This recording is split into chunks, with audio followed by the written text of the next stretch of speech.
आज कानून पण अंदाज आलाय आणि चुनाव आयोग पण चुना लागलेला आहे। जो महायुतीचा मुद्दा आहे, जाती धर्म प्रांत भाषा, हा त्यांचा नरेटिव्ह। आमचा मुद्दा स्पष्ट आहे, विकास विकास आणि विकास। नमस्कार, मी संकेत आणि आपण पाहत आहात मुंबई आउटलुक। मुंबई महानगरपालिकेची रचना जिथून सुरू होते त्या दहिसरच्या वॉर्ड क्रमांक 1 मध्ये आपण आहोत। आपल्यासोबत काँग्रेसच्या अधिकृत उमेदवार शीतल म्हात्रे मॅडम आहेत। या 3 वेळच्या माजी नगरसेविका राहिलेल्या आहेत, चौथ्यांदा त्या मैदानामध्ये आहेत। निवडणुकीचा प्रचार जोर धरतोय नाही तो सुरू झालेला आहे मोठ्या प्रमाणामध्ये।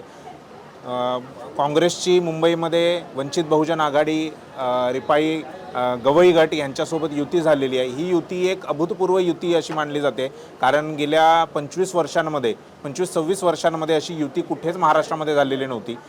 लोकसभेला विधानसभेला असे प्रयत्न झाले की प्रकाश आंबेडकर महाविकास आघाडीमध्ये इंडिया ब्लॉकमध्ये येतील, परंतु ते काही शक्य झाले नाही। आणि त्यानंतर ही मुंबई महानगरपालिकेच्या निवडणुकीसाठी ही युती झालेली आहे। 3 मोठमोठे आघाडी आपण म्हणू शकतो की या निवडणुकीच्या मैदानामध्ये आहेत। भाजप आणि शिंदे एका बाजूला आहे, ठाकरे बंधू आहेत, त्यांच्यासोबत राष्ट्रवादी जे शरद पवारांचा पक्ष आहे तो गेलेला आहे। आणि अशामध्येच काँग्रेसने ही एक मोठी युती केलेली आहे।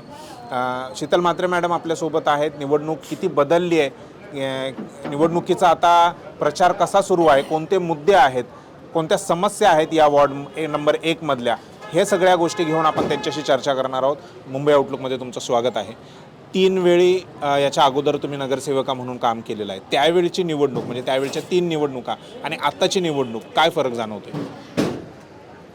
बाई 3 निवडणुका नगरसेविका होती आणि मी स्वतः ही माझी 6वी निवडणूक आहे। तर अशा परिस्थितीत ह्या वेळेचा जो काळ आहे, माहोल आहे आणि जी परिस्थिती आहे ती सगळ्यात वेगळी आणि विचित्र आहे। सुरुवात केली तर वोट चोरीपासून 2017 पण झालेली, मी प्रेस कॉन्फरन्स घेतलेली, पण यावेळेस ज्या प्रमाणात झालेली आहे आणि उघडपणे बेशर्मीपणे ती एकदमच धक्कादायक आहे। आज माझ्या वॉर्डात 6,500 मतदारांची जी स्वॉपिंग झाली किंवा घोस्ट वोटर्स अशी मी कंप्लेंट केलेली आहे। त्याच्यावर इलेक्शन कमिशनरने आत्तापर्यंत 50% पण काम केलेलं नाही आहे। म्हणजे जशी एक बिल्डिंगचं नाव आहे बगदालेन, ती माझ्या वॉर्डमध्ये नाही आहे। 150 वोटर आहेत त्याच्यात, ते येत आहेत, वोट करतात आणि जात आहेत। आणि अशा परिस्थितीत हे घोस्ट वोटर येतात कुठून, जातात कुठे हे कोणालाही माहीत नाही, पण ती बिल्डिंग अजून आहे। इलेक्शनची कमिशनरची माणसं म्हणतात नो, आम्हाला माहिती ती नाही आहे, पण आम्ही काहीच करू शकत नाही कारण ते अधिकृत वोटर आहेत। अधिकृत वोटर कसे झाले हे वारंवार, हे नुसतं एका बिल्डिंगचं मी उदाहरण देते, पण हे पूर्ण वोटर लिस्टमध्ये हेच आहे। पहिला आपण बघितलं EVM मध्ये कसा घोळ, आता वोटर लिस्टमध्ये कसा घोळ। म्हणजे कुठेतरी सत्ताधारी पक्ष हा सामदाम दंडभेट करायला तयार आहे, कारण कुठेतरी त्यांना माहिती आहे त्यांचं जे पोलरायझेशन करायचं नेरेटिव्ह आहे किंवा जाती धर्म आणि अशा वेगवेगळ्या गोष्टींवर जे लोकांचं मतं मागण्याची ती जी त्यांची नरेटिव्ह आहे ती चालणार नाही आहे। म्हणजे आता कुठेतरी ते फ्रस्ट्रेट आणि डिप्रेस्ड झालेले आहेत आणि त्याच्यामुळे हे सगळं करतात। आता जर वॉर्ड नंबर 1 जर मी बोलली तर आमच्याकडे जे महायुतीचे उमेदवार आहेत, आता कालच व्हिडिओ झाला की त्यांनी मारहाण केली। आता मारहाण केली, कोणाच्या तरी घरात जाऊन मारलं आणि मग सत्ता असल्यामुळे येऊन एक फेक नरेटिव्ह सेट करतायत की उत्तर भारतीयांवर टार्गेट। अरे उत्तर भारतीयांवर टार्गेट नाही, उत्तर भारतीय ही खूप एक शांतिप्रिय आज समुदाय आहे जो मुंबईमध्ये आपली गाव आणि घर सोडून इथे कमवायला येतं, राहायला येतं आणि मिळून मिसळून राहतात। आज तुम्ही स्वतः उत्तर भारतीय असून कोणा एका व्यक्तीवर, एका परिवारावर, त्या नवऱ्या बायकोला जर मारहाण करताय, दादागिरी करताय, मग कुठे हा तुम्ही उत्तर भारतीय समाजाचं नाव खराब करताय। उत्तर भारतीयांचं नाव जर कोण खराब करताय तर तुम्ही करताय, कारण तुम्ही दादागिरी केली आहे, तुम्ही कोणाच्या घरात घुसलेत। आज प्रचार रॅलीमध्ये उमेदवार आहेत, त्यांचे जे दीर आहेत, त्यांचे जे भाचे आहेत, हे सगळे या वॉर्डात नसतात, पण येऊन इथे दादागिरी करतायत। ते झेंड्यानी ज्याच्यानी प्रचार केला जातो बांबूनी मारतायत। हा कुठचा प्रचार? आता आमच्या इलेक्शन रॅलीला किंवा नोमी प्रचाराला 3-4 पोलीस अधिकारी असतात, 3-4 इलेक्शनची ऑफिसर असतात, असून सुद्धा यांच्या रॅलीला कुठे गायलेले ते म्हणजे कुठेतरी हे सिंडिकेट आहे. ऑल साईड्सहून काही करायचं म्हणजेच सामदाम दंडभेट करून मुंबई महानगरपालिका जी 4 वर्ष आज त्यांच्या अंडरमध्ये ॲडमिनिस्ट्रेटरच्या खाली चाललेली आणि अर्धी खाली केली आहे. BST प्रायव्हेटायझेशन असो की मोठ्या मोठ्या स्लम किंवा महानगरपालिकाचे जागेला विकायचं काम बिल्डरांना आणि उद्योगपत्यांना केलेलं आहे, तेच त्यांना इकडे चालू ठेवायचं आहे. गणपत पाटील नगरसारखा हा मोठा एक चंक आहे जागेचा, बिल्डराला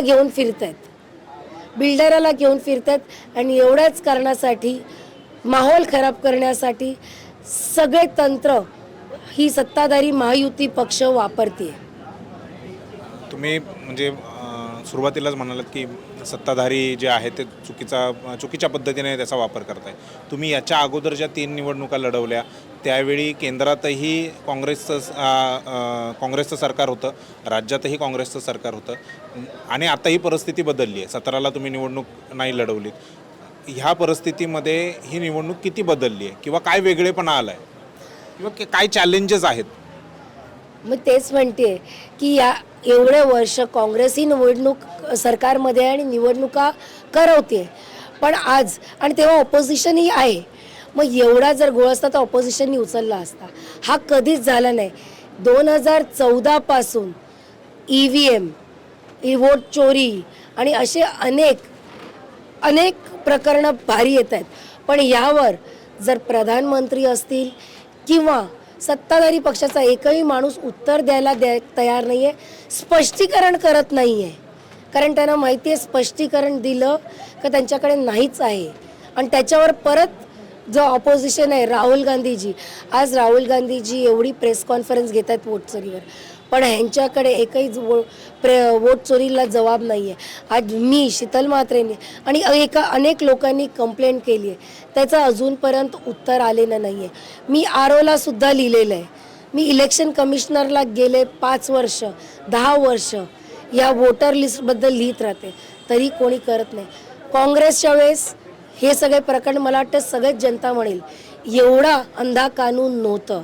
आज कानून पण अंधा झालाय आणि चुनाव आयोग पण चुना लागलेला आहे. चुनाव आयोगाला चुना लागलाय. मुद्दे काय आहेत?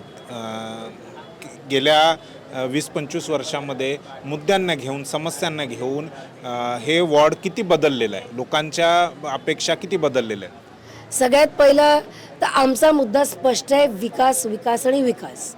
पण जो महायुतीचा मुद्दा आहे जाती धर्म प्रांत भाषा हा त्यांचा नरेटिव्ह आणि आमचा स्पष्ट आहे विकास. आता जर आपण जिकडे ऑफिसमध्ये बसलोय समोर गणपत पाटील नगर ही एक वसाहत आहे. मी त्याच्यात 10 वर्ष आधी मी 10 वर्ष नगरसेवक होती.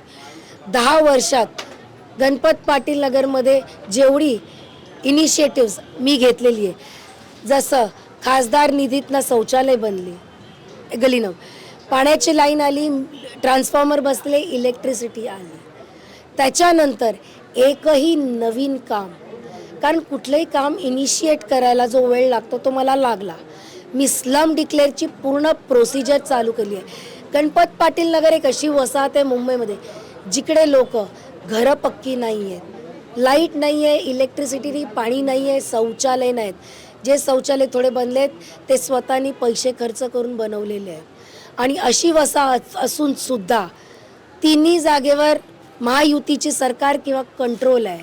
आमची सरकार असताना कंट्रोल BMCचा कंट्रोल महायुतीकडे होता, म्हणजेच भाजप आणि शिवसेनाकडे.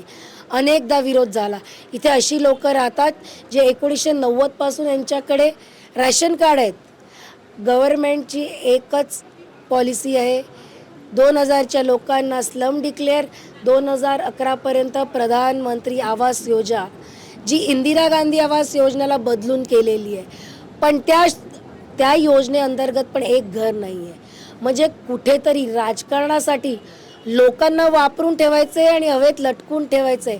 स्लम डिक्लेअर केलं, लोक सेल्फ सफिशियंट होतील, लोक स्वतःचे सगळ्या ज्या मूलभूत सुविधा आहे ते अक्वायर करतील आणि त्यासाठी 10 वर्षात जे आम्ही स्लम डिक्लेअरचे पूर्ण 8 लाख रुपये गव्हर्नमेंटकडनं सँक्शन करून घेतले, 2.5 लाख रुपये काँग्रेस पक्षाने वैयक्तिक भरले, आर्किटेक्ट अपॉइंट केला आणि ती फाईल आता होम डिपार्टमेंटमध्ये पडली आहे, CMच्या टेबलावर पडली आहे. पण 13 वर्षात त्यांनी एक ती फाईल निघाली नाही आणि गणपत पाटील नगर हा स्लम डिक्लेअर झाला नाही आहे.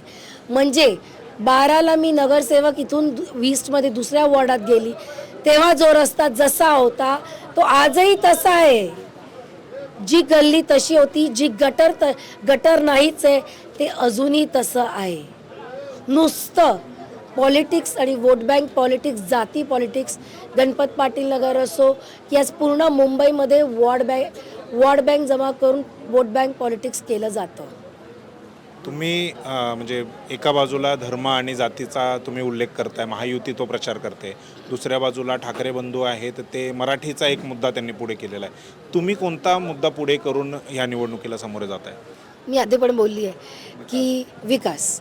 मुंबईला आता सगळ्यात मेन म्हणजे विकासाची गरज आहे. भाषा, आज मला माझा धर्म पण प्रिय आहे, मला माझी भाषा पण प्रिय आहे, पण ती भाषा आणि तो धर्म हा मुंबईचा विकास नाही करू शकत. मुंबईचा विकास कामाने होतो. 25 वर्ष महानगरपालिकामध्ये सत्ता महायुती म्हणजेच भाजप आणि शिवसेना एकत्र होती, म्हणजे दोन्ही शिवसेनेची होती. 25 वर्षात मुंबई महानगरपालिकेचा काय विकास झाला आहे, काय उधळपट्टी झाली आहे. आज मुंबई महानगरपालिकाचा जो पण ठेवी होती, फिक्स डिपॉझिट, ती पण निघाली आहे. बसेस प्रायव्हेटायझेशन, इलेक्ट्रिसिटी प्रायव्हेटायझेशन, तेवढंच नाही तर जेवढे डेपोच्या जागा होत्या त्याही प्रायव्हेटायझेशन झालं आहे. म्हणजे आज पूर्णपणे हळूहळू एक सिस्टमॅटिक प्लॅनिंग आहे. मुंबई महानगरपालिका जी एशिया खंडातील सगळ्यात पैशावाली महानगरपालिका आहे, तिला सगळ्यात भिकारी महानगरपालिका बनवायचं काम चालू आहे. आणि that is a very systematic sabotage. 1 वर्षात झालं, 2 वर्षात झालं किंवा 5 वर्षात नाही. It is a systematic planning which has continued. आणि आता पुढे जर मुंबईच्या जनतेने ह्याच्यावर नीट विचार नाही केला तर मुंबई महानगरपालिका ही अडाणी महानगरपालिका किंवा अंबानी महानगरपालिका किंवा कुठला तरी असा नवीन उद्योगपती आणि त्याच्या नावाखाली जाईल. शेवटचा प्रश्न आहे की युती झालेली आहे तुमची वंचित बहुजन आघाडीसोबत, कसा प्रतिसाद आहे त्या लोकांचा, त्या कार्यकर्त्यांचा, आणि कशा पद्धतीने आता युती पुढे जाईल? युती जेव्हा होते तेव्हा एक लाईक माइंडेड आयडिओलॉजी असते किंवा लाईक माइंडेड एक गोल असतो, एम असतं, टार्गेट असतं. आज युती ज्यांनी काँग्रेस बरोबर केली आहे, एकच गोल आहे की महानगरपालिकामध्ये जी सत्ता बसली आहे 25 वर्षापासून, आता ते एकत्र असतील वेगळे असतील, पण 25 वर्षापासून ज्यांनी महानगरपालिकेला खाली केलं आहे त्यांना आता खाली करायचं आहे. आता त्याच्यावर पहिला इंडिया अलायन्स बरोबर भरपूर पक्ष होते, आता ते नाही आहेत. आता त्यांचं नेरेटिव्ह काय माहीत नाही, पण काँग्रेस पक्षाचं एकच आहे, एकच गोल आहे की जी महानगरपालिका बरोबर ज्या लोकांनी महानगरपालिकेवर राज केला आणि अशी अवस्था केली, कधी BMCचं नाव आलं तर कोणी मुंबईकर बोलेल, पहिला गोष्ट जे लक्षात येईल खड्डे, रस्ता, कचरा, घाण हेच कळेल. तर यासाठी जर काँग्रेस पक्षाची जी आयडिओलॉजी आहे, माइंडसेट आहे किंवा गोल आहे की मुंबई पालिका ज्या 25 वर्षात ज्या हातात आहे त्या हातातनं काढून आज एक स्वच्छ साफ गव्हर्नन्स द्यायचं आहे, त्याच्याबरोबर जी पक्ष आले ती वेलकम आहेत आणि त्यांनी खूप चांगला प्रतिसाद दिला आहे आणि आम्ही त्यांचेही ऋणी आहोत आणि जे नाही आहेत त्यांना बेस्ट ऑफ लक आहे. तुम्हाला पण मुंबई आउटलुककडून शुभेच्छा आणि धन्यवाद वेळ दिल्याबद्दल.